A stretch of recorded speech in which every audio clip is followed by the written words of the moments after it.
Ce matin, j'étais courtement dans la salle pour filmer, j'y vais, et il faut qu'on donne un titre à cette prédication. Ce matin, le titre est « Essence ou diesel ».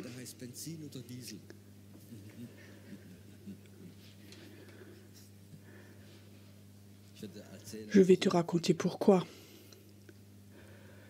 Il y a 2-3 semaines, le matin, dimanche matin, je suis allé quelque part, j'ai allumé la radio et il y avait une prédication. Je ne sais pas si c'était protestant ou catholique. Le pasteur prêchait et il faut que je dise, ça m'a impressionné intellectuellement. Avec quelle qualité il prêchait. Comme chaque mot était comme d'un professeur de l'université, était juste, avec beaucoup de textes bibliques. Et je pensais, waouh, j'arriverai jamais à faire cela. J'étais vraiment impressionnée de la qualité de son exposé, de sa prêche. Mais il manquait la force. Et je pensais, Seigneur, qu'est-ce qui se passe? Tout est juste bibliquement. Les exemples du temps et tout le reste. Et je crois que ce savoir religieux des gens qui parlaient, je suis sûre que beaucoup de personnes sont là, ont écouté et disaient c'est une belle prédication. Mais c'était au niveau de l'intelligence et de l'âme et peut-être aussi de la chair. Tu sais, c'est comme un avion et il ne monte pas au-dessus de 1000 mètres. Il y a comme une couche où on ne peut pas traverser. Et comme ça, cette nuit, je pensais à ça de nouveau. C'était une tellement belle prédication humaniste. Et Dieu me donnait un exemple. C'est peut-être bête, mais il y a plusieurs semaines, j'étais en Suisse.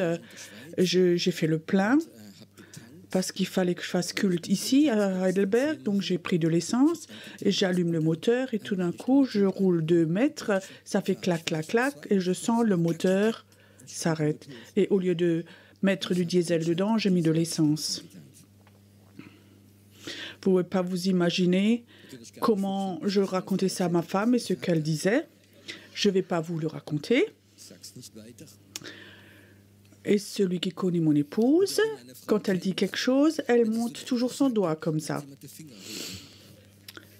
Au début, j'avais peur, mais maintenant, j'ai été délivrée de ça.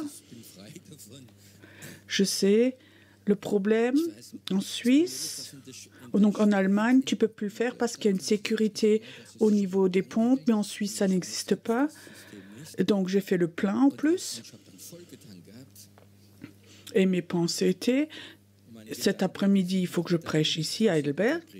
Maintenant, tu es à 100 km de Bâle et il faut que je prêche. Et qu'est-ce que ça coûte tout ça? Et que dit mon épouse? Ces 3 choses. Oui, les hommes sont comme ça, tu comprends. Ces 3 pensées étaient là au moins. Donc, j'ai pris le téléphone et la première idée, c'était, je connaissais un frère qui habitait pas loin, je demandais s'il pourrait venir, me prêter son voiture et recevoir la mienne en échange. Oui, bon, j'avais fait le plein, hein, je veux dire, je l'avais dit. On ne peut pas être plus égoïste, hein, j'avais fait le plein.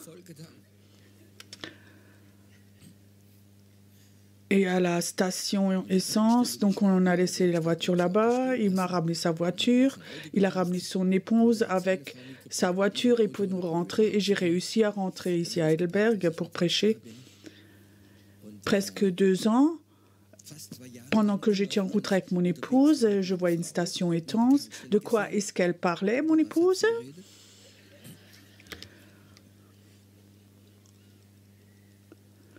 Alors, Dieu m'a donné cet exemple, pas de mon épouse, mais de prendre de l'essence, remplir le réservoir. Et alors, ça m'a rappelé, il m'a montré, il m'a dit, Pierrot, il y a 2 réservoirs. Un en nous, c'est celui de l'intelligence et l'autre, c'est celui de l'esprit. Jésus a expliqué, raconté beaucoup d'histoires pour expliquer. Les gens ne comprenaient pas ou presque pas compris. Tu sais, des choses qu'on raconte, on ne comprend pas, ou parfois même des explications, mais Jésus racontait beaucoup de choses consciemment, un peu caché, pour que les gens ne le comprennent pas. Tu pouvais que le comprendre au niveau de l'esprit. Et je crois que nous vivons dans un temps où beaucoup de chrétiens ont perdu cette ouverture ou ne l'ont jamais eue. Parce que quand quelque chose vient du Saint-Esprit, tu peux que le recevoir dans l'esprit. Et si ton esprit est fermé, on ne peut rien faire rentrer dedans. Tu ne comprends rien du tout. Et je crois que c'est important. Le problème est que les gens, aussi des gens nés de nouveau, ils ont reçu le baptême du Saint-Esprit. Ils vont peut-être dans une église où on ne prêche que du diesel, par exemple, ou que des belles choses pour ton âme, comment un chrétien doit vivre, et des principes, et être gentil, être correct, ce qu'on a le droit de faire ou pas, et plein de choses. Mais il n'y a rien de l'esprit dedans. Alors on s'est habitué à cela, de remplir le réservoir à ce niveau-là. Et on a oublié où les autres ont perdu l'autre niveau. Et en partie même, s'ils sont dans l'autre niveau, ils sont même méchants contre, ils disent que c'est occulte. Moi, j'ai vécu, quand le Saint-Esprit vient fortement, que des gens sont sortis, que des démons manifestaient. Et ils n'étaient pas habitués. J'étais en Suisse, dans les Alpes, quelque part en haut, je prêchais et la puissance de Dieu était très puissamment venue dans la salle pendant que je prêchais et tout d'un coup, quelqu'un est tombé par terre, il a commencé à manifester, il a bougé des mains et des pieds et crié, les démons manifestaient. Mais c'est donc quelque chose de normal. La Bible dit, allez, prêchez l'évangile, guérissez les malades et délivrez-les. Donc, il avait manifesté, cet homme. Le jour d'après, une dame me téléphone et elle grondit vraiment avec moi, elle était fâchée. Je dis, moi, je suis prof de religion. Hier soir, j'avais tous mes confirmants que j'avais emmenés, ils avaient 14 ans. Et ils étaient choqués de ce qui s'est passé. Ils avaient eu peur. Je ne vais plus jamais venir chez vous avec mes personnes, les gens, les pauvres personnes, les pauvres enfants. Harry Potter, c'est beaucoup plus simple contre ça. Et je demande, est-ce que vous croyez la Bible? Et elle disait, oui. Mais est-ce que Jésus n'a pas dit, il faut qu'on chasse des démons? Oui, mais c'était à l'époque. Mais pas comme ça. Et je pensais, si ce niveau de l'esprit vient, il y a simplement des personnes qui n'ont pas cette ouverture de réservoir, on ne peut pas mettre quelque chose dedans. Et je crois que c'est important que nous, on arrive de nouveau à ce niveau où l'Église, de nouveau, reçoive de nouveau le bonne essence dans l'esprit, où il y a une ouverture de réservoir, on peut mettre quelque chose. Il y a assez de prédications religieuses, humanistes, qui, je dirais presque, tuent les gens.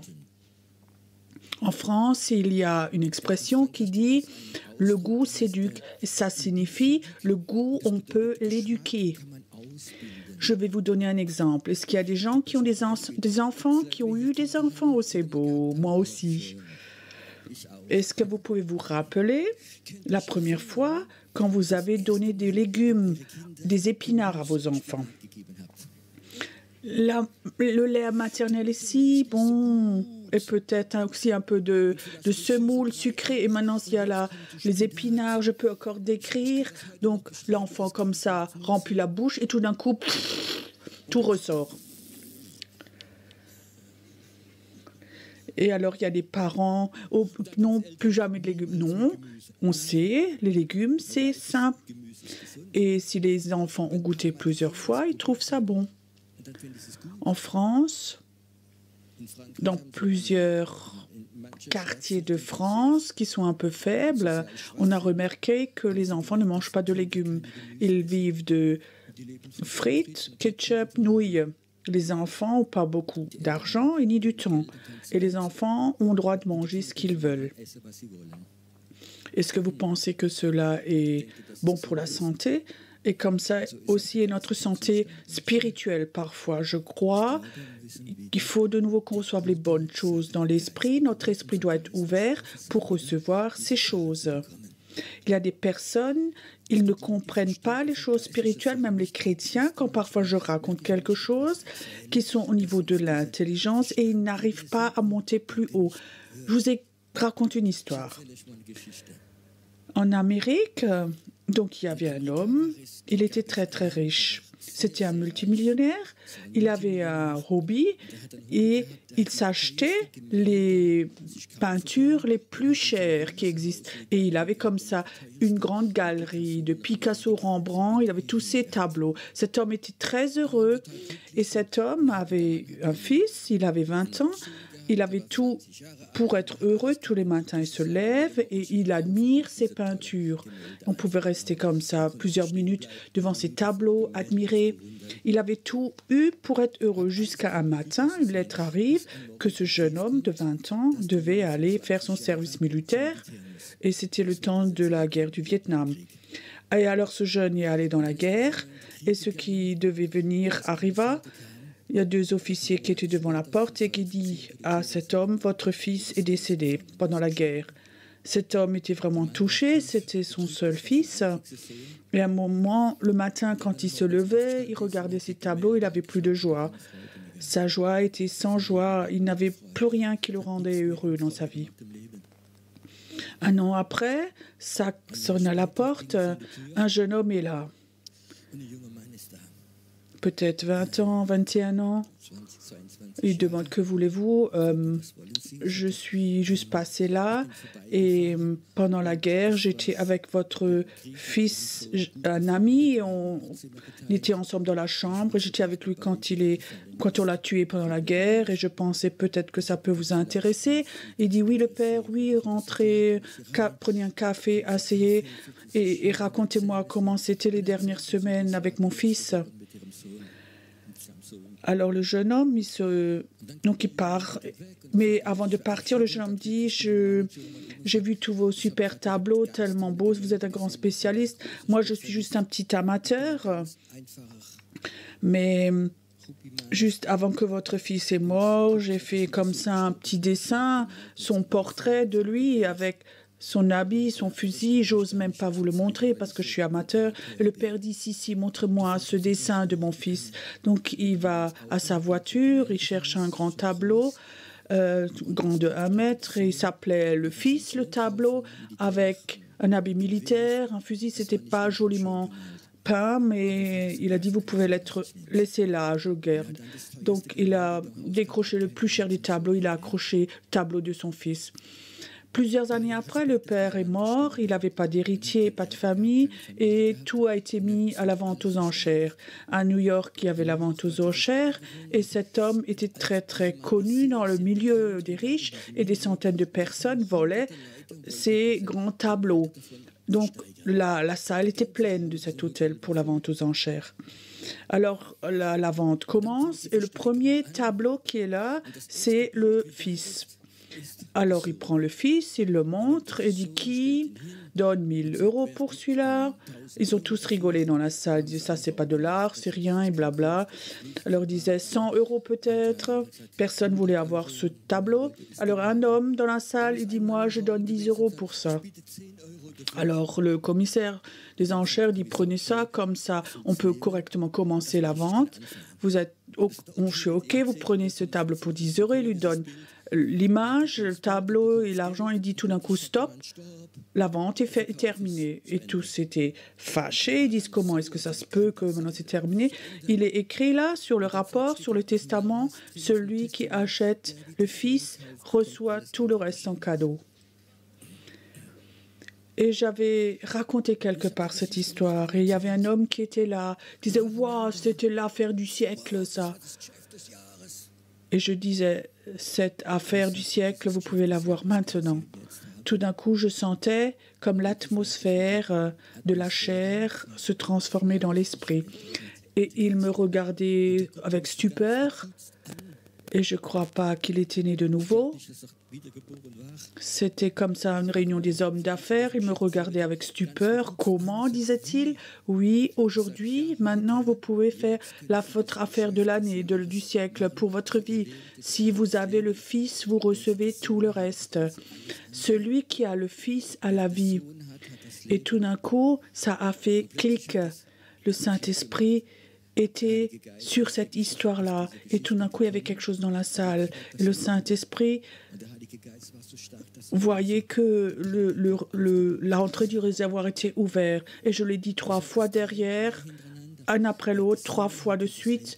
Ça ne coûte pas 10 euros ce soir. C'est gratuit. Et tout d'un coup, dans la salle, il y a quelque chose qui a changé de une belle histoire au Fils. Le Saint-Esprit a la capacité, tout d'un coup dans la salle, à switcher ça, à tourner ça. Et ça, c'est le Saint-Esprit. Sans Saint-Esprit, c'est une belle histoire, mais là, il l'a tourné, il l'a renversé. Celui qui a le Fils reçoit tout le reste. Celui qui a le Fils a la paix, le pardon, la vie éternelle, la bénédiction, l'amour, l'acceptation, il a tout. Et tout d'un coup, je remarquais comme le Saint-Esprit se déplaçait dans la salle, dans toute la salle, et les gens disaient, oui, ça, on veut l'avoir. Et ce soir, le Saint-Esprit avait donné la révélation du Fils aux gens. Ce n'était pas une super prédication, mais le Saint-Esprit est venu sur une histoire. Et ça, c'est la différence. Nous devons de nouveau calculer avec lui, que lui va intervenir. Il ne faut pas que nous comptions sur notre capacité à raconter, donner témoignage, prêcher, sur nos capacités, mais il faut que nous comptions sur le Saint-Esprit. Quand la main de Dieu est sur notre vie, souvent, on va simplement discuter avec quelqu'un, le Saint-Esprit vient, et tout d'un coup, dans la salle, ça tourne chez les gens et les gens comprennent quelque chose.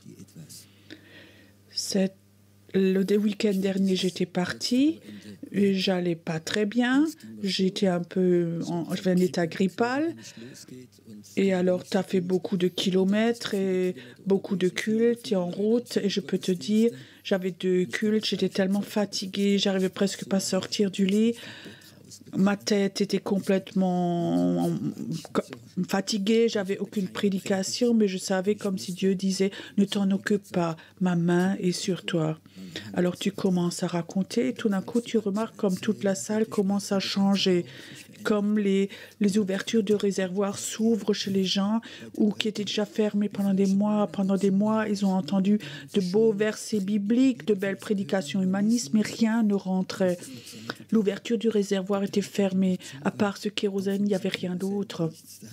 Je crois que c'est important qu'on ait moins de confiance dans nos capacités à prêcher, à raconter, à donner témoignage, mais plutôt sur la capacité que Dieu a sa main sur nous.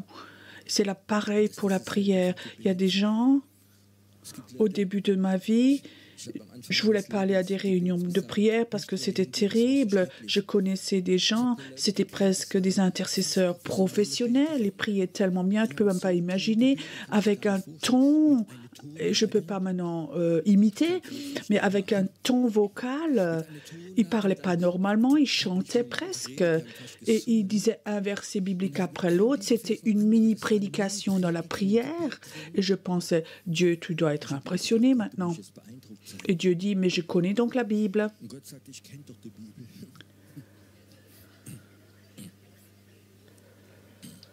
J'étais nouveau converti, je ne comprenais pas pourquoi il priait tellement joliment, mais je ne sens pas la présence de Dieu. Je pensais toujours, si mon fils fait sa petite prédication ou sa petite prière de merci pour les bonnes nouilles, quand il avait 4 ans, il y avait plus de présence de Dieu qui était là. Mon intelligence ne pouvait pas comprendre ça. Mais Dieu aime ce qui vient du cœur, de l'esprit. Et il faut qu'on revienne de nouveau en arrière, au niveau de l'esprit. Amen. Je crois que c'est une des choses les plus importantes. Je reviens maintenant à la Sainte Seine. Jésus dit une phrase, et elle était tellement forte que presque tout le monde est parti. Vous connaissez peut-être cette phrase, « Celui qui ne mange pas de mon corps et ne boit pas de mon sang, il n'a pas partie à moi. » Et les gens étaient de nouveau dans l'intelligence. Jésus, nous ne sommes donc pas des cannibales. Nous, on ne peut donc pas te manger. On ne peut donc pas être des vampires et te sucer ton sang. Oui, c'était leur intelligence, leur tête. Et Jésus dit, mon sang est une bonne boisson et mon corps est une vraie nourriture. Ils n'ont pas compris et ils sont partis. Même ces apôtres les plus proches, ils voulaient partir et disent non, c'est la parole de vie. Ils l'ont presque compris. Et je vais vous dire, la Sainte Seine est une boisson, un repas pour ton esprit. Mais si notre esprit, l'entrée du réservoir est fermée, alors ça ne rentre pas. Alors on fait une Sainte Seine religieuse. Vous connaissez ces Saintes Seines bibliques? Tous les dimanches, les anciens viennent devant, ils ont les 3-4 versets bibliques, ils viennent devant, ils les lisent. Et il y a eu un silence dans l'église, une sainteté, un silence, oh, il a bien parlé. Alors on va devant, on fait ce rituel. Ça, c'est une Sainte Seine, je dirais, pour l'âme, c'est joli, mais est-ce qu'on a atteint le niveau de l'esprit? Est-ce que tu as l'impression que quand tu prends la Sainte Seine, que ton esprit est fortifié? Tu comprends? Aussi, dans la Bible, il est écrit quand Paul, même à la maison, quand il avait mangé, qui venait ici, vous venez ici pour manger, c'est ses péchés. Donc il venait, mangeait plein. J'ai aussi vécu il y a quelques années, il y a quelqu'un qui est venu, lui, il a mangé, bu 2 verres, c'était un alcoolique.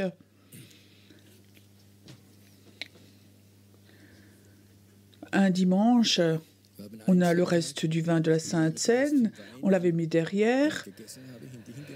C'était un vrai alcoolique. Il y avait peut-être un demi-litre encore, et on a un coup, il a tout bu, et après il a dit oui, maintenant je vais bien. Ça, c'est le niveau de la chair. Et l'autre, c'est le niveau de l'esprit. Combien de fois on fait la Sainte Seine et tu sens que c'est le niveau de l'âme, un peu de religiosité, un peu d'humanisme dedans. Jésus dit, je ne vais plus boire de cette boisson jusqu'à ce que je vais le faire avec vous dans le ciel. Comment va être la Sainte Seine au ciel? Triste? Ne rien dire, être tout silencieux? Ou est-ce qu'il y aura une grande joie? Tu comprends?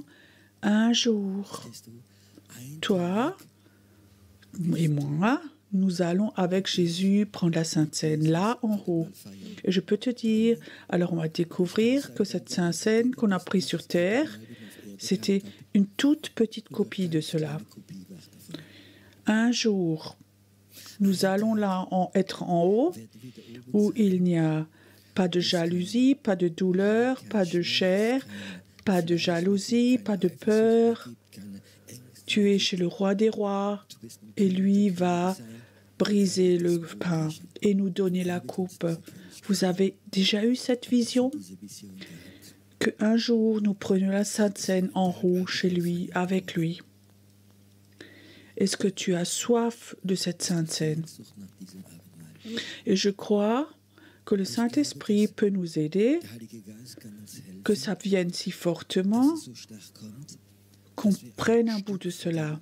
La Sainte Seine, c'est quelque chose, on peut voir prophétiquement le jour où on va être là en haut. Si tu prends cette coupe et tu dis Jésus, malheureusement, il faut que je prenne encore ça sur la terre, mais je sais un jour, quand je vais être là en haut avec toi, un jour, je vais être là en haut avec toi et je vais fêter la Sainte Seine avec toi. Tu vas me regarder et il n'y aura pas de jugement, il n'y aura que de la grâce.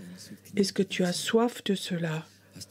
Est-ce que tu as soif peut-être ce matin, quand tu prends la Sainte Seine, de penser à ça, de te lier avec le ciel? Jésus, je as soif de ce jour où je suis là en haut avec toi et fêter la Sainte Seine.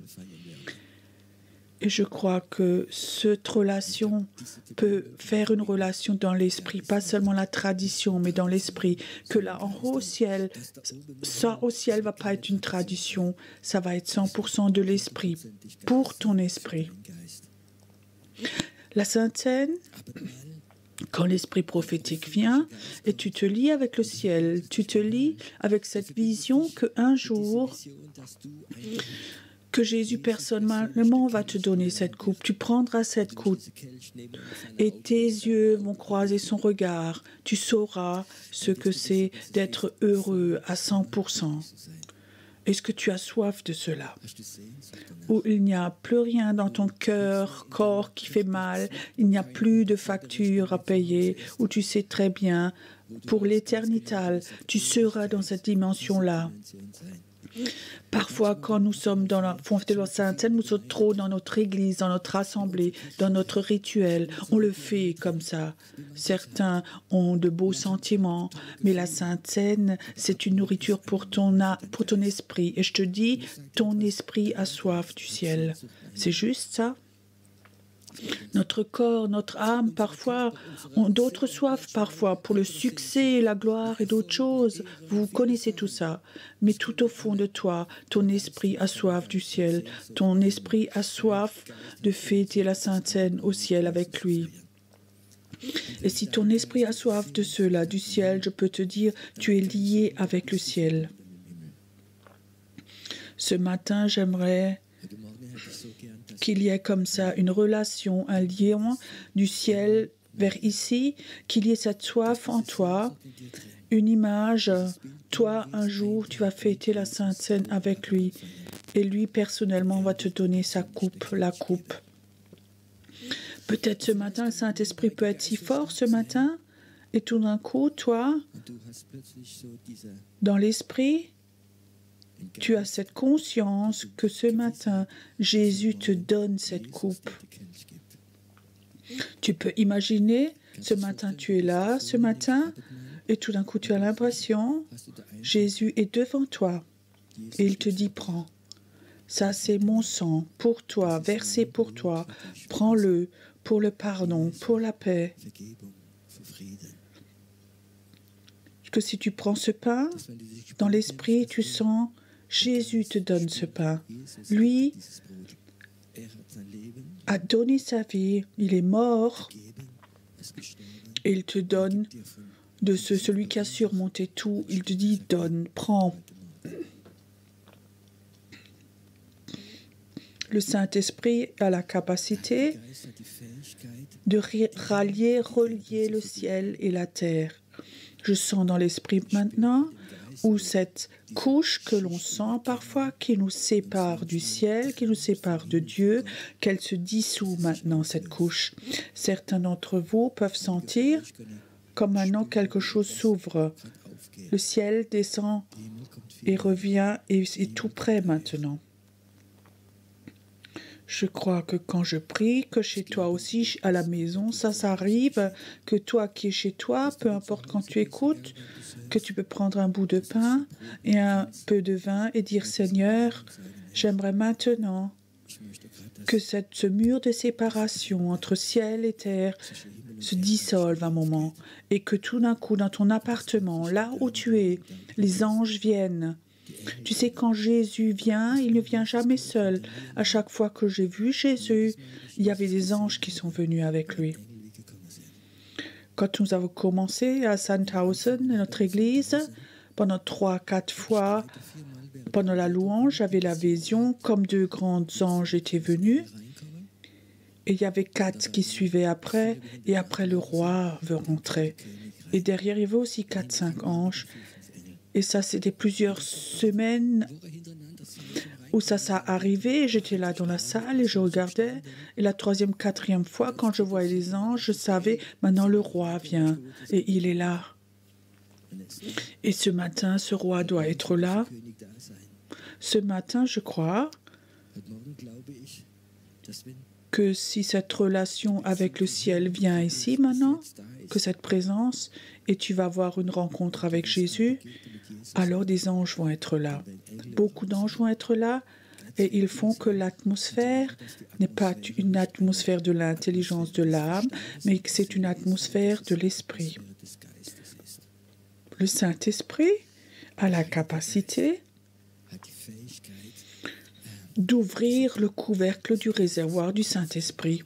Il y a beaucoup de chrétiens, ces chrétiens gentils, ils se donnent, ils lisent la Bible et ils font plein de choses, mais leur couvercle de réservoir est fermé parce qu'ils ont eu la mauvaise nourriture que pour l'âme.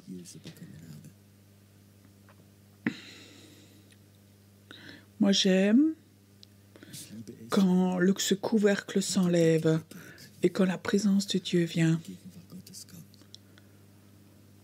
J'aime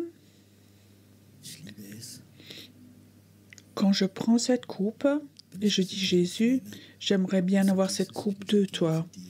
J'aimerais que toi, ce matin, tu me donnes cette coupe. J'aimerais ce matin que si je fête la Sainte Seine, que je suis relié avec toi et avec le ciel. J'aimerais bien vivre cela. J'aimerais bien me réjouir qu'un jour, je vais fêter la Sainte Seine pour l'éternité avec toi et qu'à la fin de la Sainte Seine, je ne suis plus sur la terre, mais j'aimerais bien être avec toi pour l'éternité. Ça, c'est une soif de l'esprit. Et notre âme a parfois d'autres soifs. Jésus, j'aimerais ce matin bénir cette Sainte Seine ce matin, que ce soit une Sainte Seine très particulière, que notre soif de l'âme, de la chair, de l'humanisme, que tout s'en aille maintenant et que nous fêtions une Sainte Seine dans l'esprit. Jésus, je te remercie que toi, tu fais ce que tu dis et je te remercie que ce matin, qu'on peut fêter Sainte Sainte avec ces personnes merveilleuses qui sont là, qu'on ferme le mauvais réservoir et qu'on ouvre le bon réservoir. Parce que si le mauvais couvercle est ouvert, du mauvais réservoir, on ne peut pas remplir et tu n'as pas soif de cela. Tu as soif d'être en communion dans l'esprit avec nous. Dans l'esprit avec nous. Merci Seigneur que si toi tu es là ce matin, que toi tu as le programme. La délivrance, la guérison, de la communion, que toi tu fais cela. Jésus, je te remercie que c'est un moment très particulier où toi, avec toute ta gloire, que des anges sont là ce matin et que nous apprenions dans l'esprit à boire et à manger de toi. Je te remercie pour cela, que tu es là ce matin.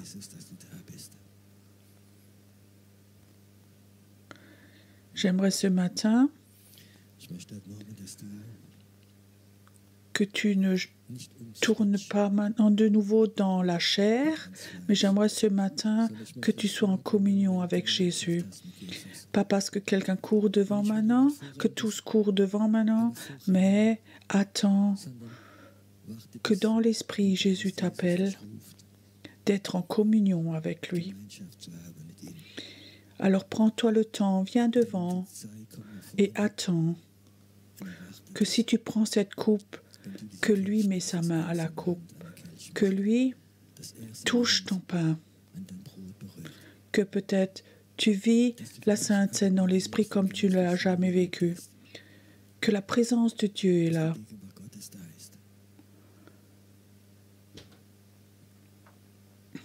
J'ai juste cette parole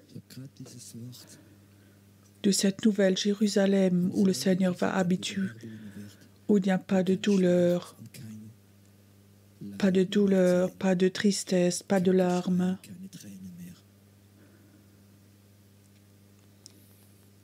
Nous voulons dans l'esprit fêter cette Sainte Seine, dans l'esprit par Heidelberg, mais dans cette nouvelle Jérusalem. Est-ce que tu crois que Dieu peut toucher ton esprit et l'emmener dans cette nouvelle Jérusalem?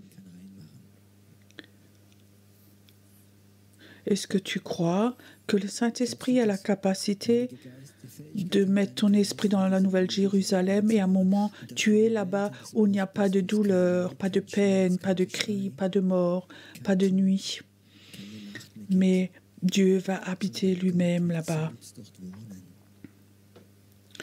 Je prie ce matin que cette nouvelle Jérusalem, qu'elle soit tout près dans l'esprit et que dans l'esprit tu puisses rentrer dedans et que ça va être bon.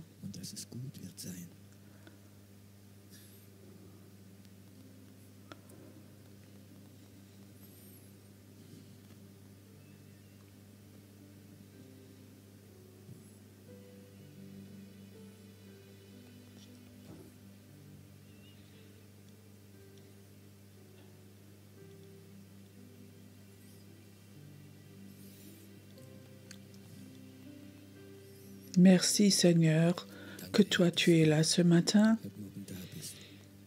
et que tu veux donner cette coupe à certaines personnes et qu'ils aient une rencontre avec toi tout seul, personnellement. Tu es un Dieu merveilleux, un merveilleux Seigneur et on t'aime. On va avoir encore un temps d'une douce louange. Et si tu as l'impression que le Seigneur t'appelle et dit viens à moi, alors viens simplement devant et dis Seigneur, je sens ton appel. Je sens ton appel. Alors essaie de rester dans cette atmosphère aussi longtemps que possible.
ist hier, macht hoch die Tür, die Tor macht weit, seine Herrlichkeit ist hier bei dir. Öffne die Tür.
Schön